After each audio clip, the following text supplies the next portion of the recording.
On this podcast, we explore the many dimensions of spirituality and how they intersect with everyday life. Join us as we dive deep into conversations about how people are serving humanity, embodying spiritual wisdom, and creating positive change in the world. From ancient traditions to modern practices, the Spirituality Now podcast is your space to discover, learn, and be inspired.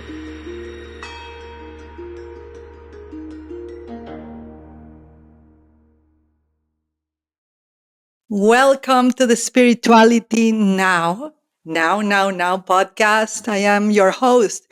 And beautiful people, I'm in a solo episode today of the Spirituality Now. I'm the host, the producer. Well, I am the producer, but also we have another producer and director, I believe it's Sofia Montero, that is behind the scenes, which right now she was telling me everything. She sent me a picture. I hope we can put it on one of the videos, because she sent me a picture of these panquecitos. It's called little muffins filled with protein. She says, I'm going to send them to you. I think she's going to send me a panquecito. No, she's not sending it to me. She's giving it to a friend that is pregnant. And she's just teasing me, sharing with me the beautiful panquecitos filled with protein. And this is how we're starting the vibe today. We were not planning to record, but I felt it was needed. I have some news, and I'm going to be sipping tea with you all and spilling the tea, how they say in the United States. But today, I don't know if you can see, those of you who are in YouTube, but behind me, I'm in my temporal home office right now. The reason why it's temporal is because I'm moving. So you will see some pre-recorded episodes from here, but I'm going to move and you're going to see that too. But here behind me, those of you who are in YouTube, I have some tea that I was going to use, which is white tea from Tea and Whisk, which is my favorite tea provider from China. And they also have Taiwanese teas, Japanese teas. This person, Leo, the owner of Tea and Whisk, travels worldwide just to find the best tea. It's incredible. He deserves his own solo show. I always tag him into travel and leisure, architectural travel. I think there's something like that. Anyways, he brings the best teas in the world. Some people complain about the packaging. I mean, he has the best product. I'm always voting for product versus packaging, but I love it. I also actually love the package too. And Tea and Whisk, we are going to include a link in today's in the show notes. So if you want to try them, if you are into Chinese tea, original Chinese teas from the Wuyi Mountains, from the Yuntai Mountains, from Japan, with good sencha, I think that you pronounce it, good matchas from Taiwan, oolongs, red teas. This is my passion, everyone. This is really the tea of my life. My life is literally has become a cup of tea that oftentimes I'm trying to empty. So I'm not that full of anything, even the tea. But we'll include a link in the show notes. And if you want to try them, you can use the code Tea with Ivonne altogether for 10% off. That's Tea with Ivonne for 10%. For 10% off. And I truly believe they are the best teas ever. But today, I am going to switch things up, and I'm actually drinking, and I want to share with you. And this is not an ad. I'm not affiliated, not yet. I'm trying and testing this product. This is called Ageless Muscle. This is from BioTrust, all pure ingredients. Though this has tropical punch flavor. I don't know how. It says that all the ingredients are really pure, but they have one that is flavorless. I really recommend anyone that has creatine. It's for building muscle. It's for body composition, performance, recovery, that having had so many fractures in my body, I'm like the bionic woman. I kid you not. But just because I have so much metal in my body, I have titanium plates, fractures, ACLs, the knees, I'm still recovering from a second ACL on my right, ankle, a couple of months ago. I may get knee surgery. I mean, I'm dealing with those things. I'm embracing them as practice. But someone recommended this product. If you are in YouTube, you can see is called from BioTrust. Even the name is good. Our BioTrust Ageless Muscle. and supposedly to help in recovery and building muscle. If you are a woman or a man, starting, I believe, age 30, and Dr. Gabrielle Lyon always speaks about the power of building a protein, just like Sophia was telling us that she was baking these beautiful panquecitos, these muffins filled with protein.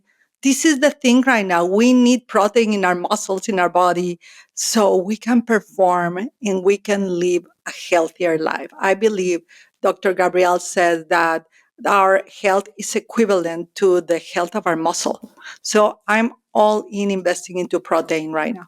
Anyway, so that's what I'm drinking. We'll put a link in our copy too. Again, this is not an ad. I'm not making anything from it, but I just want to share. Since people ask me, what do you take? What are your rituals? Maybe we'll do a podcast on that. What are your supplements? I take like gazillion supplements. Well, not gazillions, but what do you eat? All of that. We will do that in an upcoming show. Anyways, today, I want to talk to you about something that has been really challenging. Not only, at a time for me, me, myself, and I, all of that thing, the shenanigans, but also for the people that have been in my life, and also some people that I witness. It's a challenging theme because it is the power of changing your mind and the myth of fixed decisions, right? If you have to be successful, you cannot change your mind. I mean, I think no one ever now in leadership or entrepreneurship or spirituality will tell you have to be fixed. I think flow, adaptability are just like creatine and muscle are markers of our physical health. I believe the power of adaptability and flow are markers of our spiritual development and health as well. So let's dive right in. So I want to talk about this topic because it's often misunderstood and misjudged and even feared. I dated long time ago in a past lifetime someone that every time I would say, it's the power, we can change our mind, or I can change my mind. It'll be like, you're gonna leave me. This is like a roller coaster. It was such a drama, Even I, that I'm in the feminine aspect, it was like such a drama, such a inconsistency. But it was so feared, this theme. And changing our mind is such a rare occasion in spiritual and leadership spaces. So we have all been there. I have been there. Haven't we? I don't know you, but I have been there. That you make a decision. I remember, make a decision and you commit, I commit, and then, well, guess what? Life happens. We begin to grow and your soul begins to whisper and your spirit begins to give you like a nudge, right? But society will tell you, stick with it, be consistent, don't quit. The don't quit thing, I am in agreement with, but sometimes you want to quit. If you are smoking and it's terrible for your health, quit that. If you are drinking alcohol and it's damaging yourself and your family, you got to quit. Sometimes you got to quit. You got to quit what is not good and what is not working or what is not beneficial for yourself and those you love, right? But suddenly, when you begin to feel this nudge of the soul and the spirit, what once felt like alignment, like stick to and stick and stuck to your truth. With you, it was so stuck, but you begin to feel like it is a cage. You begin to feel like you cannot move. Oh my gosh, I cannot change my mind. I cannot change my decisions. I mean, I've been there. How many times? Well, me, not that much. Have you stayed in a business, in a job, in a friendship, or a relationship here that you knew it was not right? You knew it's something just felt off, but because you said yes or you committed, we're going to make this work now. This is not excuse not to do the work, not to focus on giving your best of tending for people's needs. This is not an excuse for that. But sometimes, it's like if you have an allergy of something and you keep eating it and eating it and eating it and saying like, I'm going to make it be right for my body. And your body just said, I don't like this. I don't like to eat this gluttony or this fried food thing or this meat thing or whatever it is for you. And sometimes it's like, okay, I'm going to let it go. I'm going to adapt. I'm going to flow, and I'm going to change to something that fits me even more or fits the other person even more. So my question is, what if changing your mind is not quitting? What if it is, instead of seeing like I fear that if I change my mind, and all the fear gang comes, right? Like, they're not going to like you. They're not going to love you. They're going to go. Like Mel Robbins says, well, let them, let them. But all of these gangs, all of these thoughts, I was looking at a neuroscience video, I think yesterday before recording the podcast or 2 days ago, where it shows the thought process of having a positive thought and the neuron lights up. But there are stationary, what we call negative dense thoughts in our brain. And as soon as you have a positive, the negative dense thoughts, there's not, so I'm not going to go into that, but begin to like attack the positive, like because they want to exist. And it was such a fascinating video. I was like, dang, that's why they say that if you have a negative thought, you have to bring three. You have to bring the gang of light to repattern your mind and repattern your life. Literally, the gang, the team of light. Anyways, what if it's this changing your mind is not quitting? And what if it that once what you felt in alignment, it starts feeling like a cage? What if changing our mind, this is a question that I have for myself and I give to you. It is actually an act of listening, of paying attention.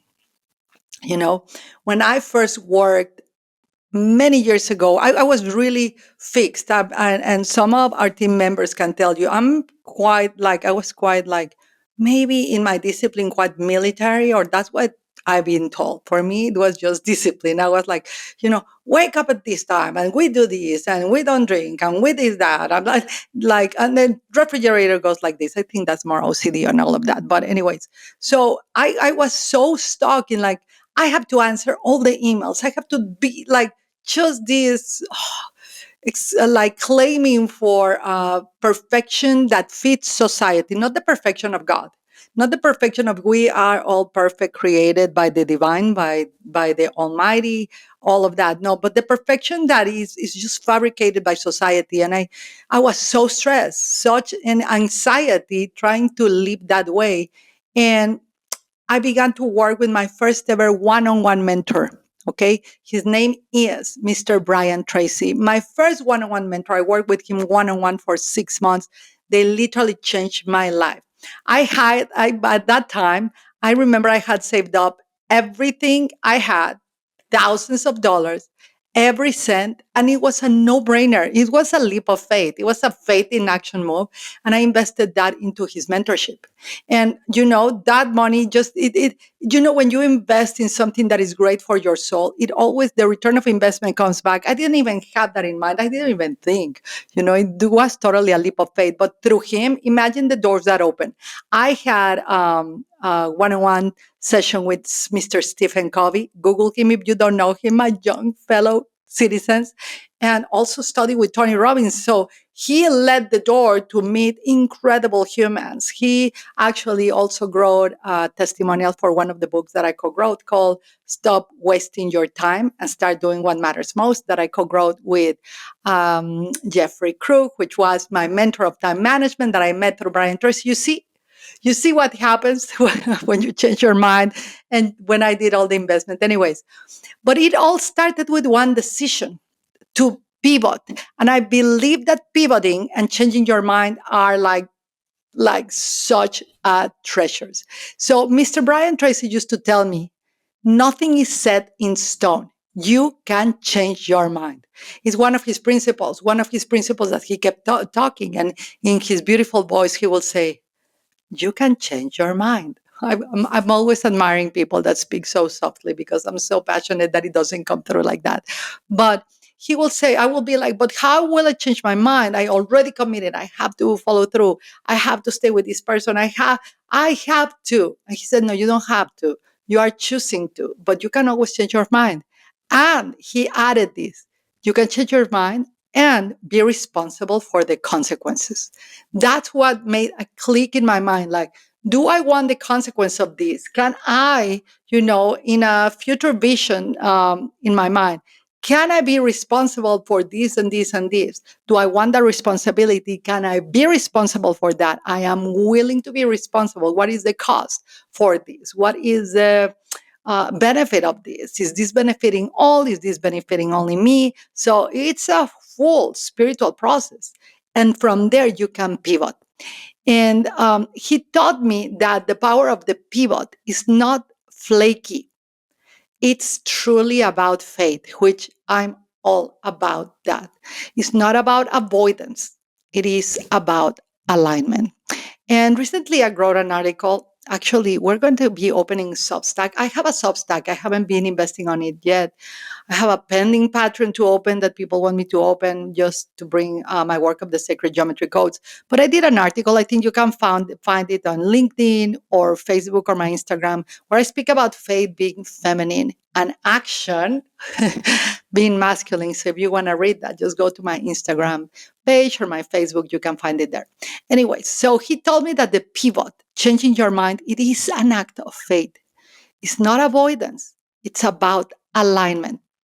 So if we or I get honest for a second, sometimes we do stay in jobs, in roles. You know how long, I divorced. And I remember I stayed in the roles of I'm a divorcee for so many years. I did not like it. I still don't like it, honestly. I still have an attachment to that vested identity of, oh, I'm a divorced woman. And I don't like it. But I like, that I move forward. I like that I didn't stay stuck in certain circumstances. Could we have made it better? Of course, 100,000%.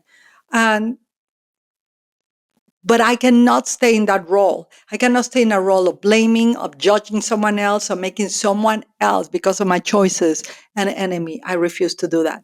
So these identities that we stay stuck because once we said yes, that's what creates like the jail, the cage of our own personalities, identities, and spirit. But a past, and I always say this when I teach something called futuring, doesn't have to dictate your future unless you want it. I always say the past is a place of reference. It's like the Akashic records. It's a reference point, not a place of residence, neither a death sentence. So the question is that I often get asked, how do you know when it's time to change your mind?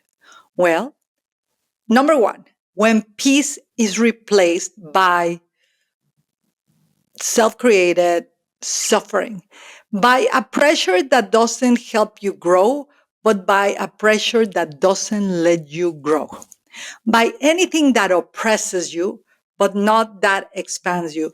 One of my mentors, Tim Grover, says that pressure is a privilege. And I believe so. I have never, ever in my life created something good or great. I still don't think I have created anything really great. It's always, I'm in the pursuit of like, what is it, God? What is it? What can we do? Use my skills. But when peace is replaced by oppression, that's a sign to change your mind.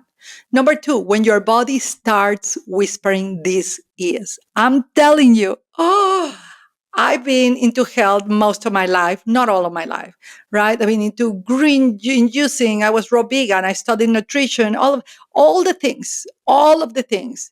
Drinking just once in a while. I used to have a tequila shot when I used to live in Cancun, and we used to go to the Ritz-Carlton often with a friend, but just very little and paired with 3 juices. So, all of that, but I remember I was in a dating someone that it was just so bad. And it was bad because the beginning was bad. It was not the right fit. Nothing match. I was trying to be right that he could grow. He was trying to be right that I was wrong. And it was just such a madhouse, and such an ego journey of trying to make something work that it didn't work since the beginning. But the body started whispering to me disease. That's when I broke my ankle twice. I took a pill in Ibiza, but not that type of pill. I took a something that was for the body, it was terrible. My thyroid, my body began to tell me, since Yvonne is not listening to what her intuition is telling her, we're going to help. Bring in the falls, bring in the fractures, bring in the ACLs. I believe that. So when the body starts whispering disease, time to change your mind. And sometimes, you are helped to change your mind. People leave, people resign. And it's like, but you knew it all along. And then after months pass, it's like, whoa, thank you. But you are left with the consequence of treating yourself even better and hanging out with better people and making better choices. That's it, which is a good consequence, by the way. And then, so when the body starts whispering disease, or when your commitment to the past is stealing your life from the present. Oh, when your commitment to the past is stealing your life from the present, and if it steals your life from the present, it already forget about creating and designing a future, which is always creating in the now, right? So changing our mind is not easy, my loves. It comes with a lot of grief most of the times, with letting go, and sometimes with judgment from others. I don't know why I said sometimes. I think most of the times there's going to be judgment. There's going to be, how could she, how could he, and there's going to be fixed identities of others. I had a follower that I don't even know. She spewed so much hatred, so much like righteousness. She felt entitled to give us opinions of like, I was so in pain when you divorced. I'm like, who is this person? You didn't consider my feelings. How could you copyright your work? How could you? I was like, who is this person? I don't want this person that I don't know in my life. But she was committed to an identity she created of herself from myself and my former husband back then into her past. That's not my identity. But that was stealing her from her own present, from being responsible for her own creation. I don't even know her name anymore. But that was like, oh, like time to let it go, time to change my mind, time to block, let go, and be merry. Anyways, changing our minds is not easy. It comes with the grief, with letting go, and sometimes with the judgment from others, as I said with you, as I just shared with you about this follower. I don't know why they are called followers. Anyways, I have been there too. And I share with you the one of the people that I dated. And so if you can change your mind, this is the juice of it all.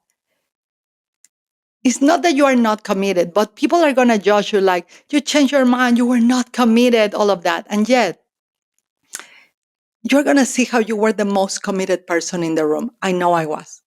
Because being committed to your truth sometimes means releasing what no longer is. I'm going to repeat it. Being committed to your truth sometimes means to release what no longer is. So let's be clear.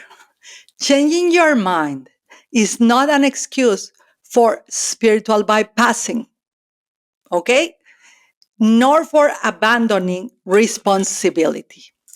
It is about integrity, which I don't think that everybody is in integrity all the time. We got to polish ourselves. We got to polish our stuff. If you want to polish yourself and to really get into more and more integrity every time, study Zen, especially this lineage, Rinzai Zen. Dang, I don't know if you know about Zen, but I thought Zen was the memes, the cats, the one sound of the one hand clapping, koan kind of thing. No, no, it is not. I cannot even talk to you about it. Listen to our podcast episode with Maido Moore, the Roshi of the Rinzai Zen Monastery in Wisconsin. Follow him. That will lead you into understanding why. When I entered studying Zen, I was like, whoa, it was like a flood of like, you got to change your mind, you got to change your mind, you got to let go of identities. It was embarrassing. Anyways, let me give a drink to the BioTrust. Mm. It's actually delicious. I'm almost done with this. And it's building my muscle. It's building my muscle. Anyway, so it's about integrity. And it is about evolving with ethics. And sometimes it is about choosing again. Or maybe choosing better. not just for yourself, but for everyone involved.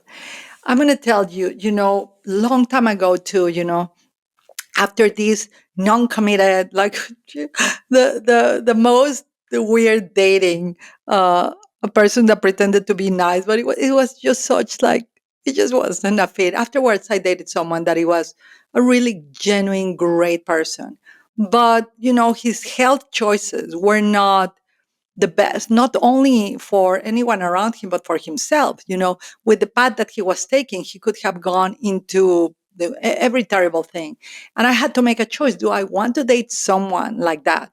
Or do I have the compassion enough to think about, I have children. Do I want this role modeling around me? Do I want this role modeling for my team? So sometimes choosing better is not only for you, it's also for others. And it takes a lot of guts and compassion because this was such a great human, right?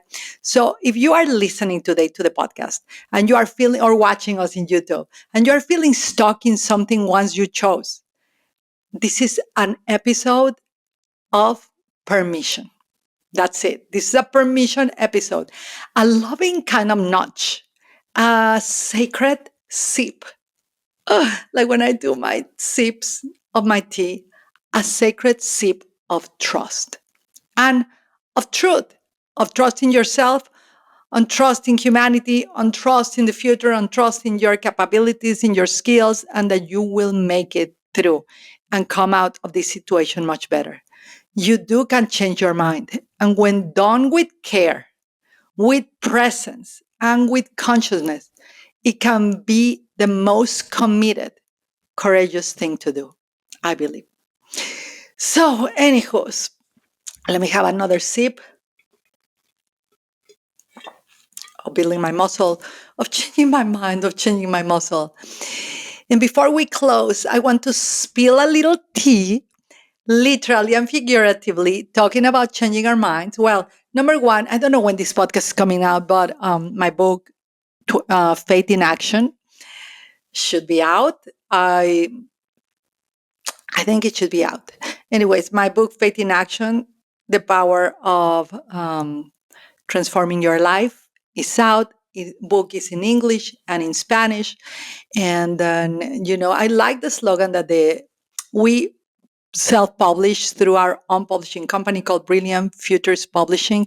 It was long years in the making. You can find it on Amazon or on online books. I didn't want to do a pre-launch. I changed my mind on that. I had everything set up for doing the traditional marketing thing, but I felt a nudge. I felt a nudge of God. I dedicate this book to God. I dedicate this book to all the 21 Days of Faith in Action community that make this a movement called Faith in Action viral. I will do a podcast only for the book. I just want you to share that I changed my mind and I just said, I'm going to put it into the world. Whoever is meant to be served by it will be served. And, we review editing has been so challenging, because I had sciatica in the process and sitting down hours. And there's so many editing pieces and so many mistakes. No matter how much you read, there's always like a word that, oh, there's an extra A. It's just, when you do it, like that. I wanted to invest in that. But anyway, so the book is out. A TV show that I was invited to be a host of and co-produce is called The Mustard Seed. Starts in June. Maybe it already started. There's an once a week an episode in English. So we rotate every other week, episode in English and then episode in Spanish. It's called The Mustard Seed Show in English and La Semilla Mostaza. I think it fits. Anyways, wait, so I'm spilling just the tea of that and figuratively, right? Because I don't really spill the tea unless, when you serve tea, you got to rinse the tea and you spill the tea. And we'll talk about that later on. But this podcast has gone through its own evolution, talking about changing our minds. It started many years ago as Sovereign Futures podcast. And it was a bilingual podcast. And that was too much for people, even for me, because they will speak in English, I will translate, and we will record like double the podcast. It was so long. But I stick to that, and I had to change my mind. I'm a slow mind changing thing, unless Zen comes, unless a master that is so clear comes and you are just, vent all of the stuff that you have stuck that you're holding into like naturally. But it was sovereign future. Then it evolved into just very naturally into spirituality now. But now, as I grow, hopefully not only older but wiser, I feel something new is stirring. Something new is stirring. Sophia and I were talking about it this morning. And maybe it's time for a third and last evolution, a last changing our mind of our podcast. This I know is, in Mexico, we have a saying that is la tercera es la vencida. The third time is the charm. And maybe it's time for a new name. We're going to stick to like who I am, you know, uh, but it's one that brings tea, literally the cup of tea and truth together. We will see. So stay tuned because we are rebranding. We're staying in the same platforms and everything. So you will be watching live how we change our mind based on this nudge that our souls just felt. But whether it is spirituality now or something new, you will always be able to find a sacred space here in our YouTube, in our social media, in our podcast for growth, for support. I like to support a lot of the ancient arts, Shaolin arts, Zen education, anything that really supports humanity to move forward. I like to support it, design brilliant futures for humanity. This is a place for growth, spiritual growth, for pivots, and for enhancing the power of your presence. So, my loves, thank you so much for being here. Thank you for changing your mind, for, like Bruce Lee said, emptying the cup and being like water, being able to adapt to the circumstances, changing your mind in a way that honors not only your creation, the creator, but others as well. And I invite you to pour yourself a warm cup of tea, your favorite drink, and give yourself permission to change your mind and allow yourself to choose again better. And last but not least, please help us by subscribing on YouTube, listen on Spotify, or find me on your favorite podcast platforms. You can also follow us on Instagram, Facebook, or visit our website at yvonnedelaflor.com. And remember, there is more tea to sip and spill and drink soon together. Stay fluid, stay adaptable. I love you. You too can change your mind and pivot for greatness in this incredible life. Un besito. Adios. Thank you for tuning into the Spirituality Now podcast. We hope today's episode has inspired and empowered you on your spiritual journey. If you enjoyed this conversation, please subscribe, leave a review, and share it with others who may benefit from it. Remember, spirituality is not just something we practice. It is how we live, how we serve, and how we connect. Stay grounded, stay inspired, and keep evolving. Please join us next time for more enlightening discussions. And until then, take care and be well.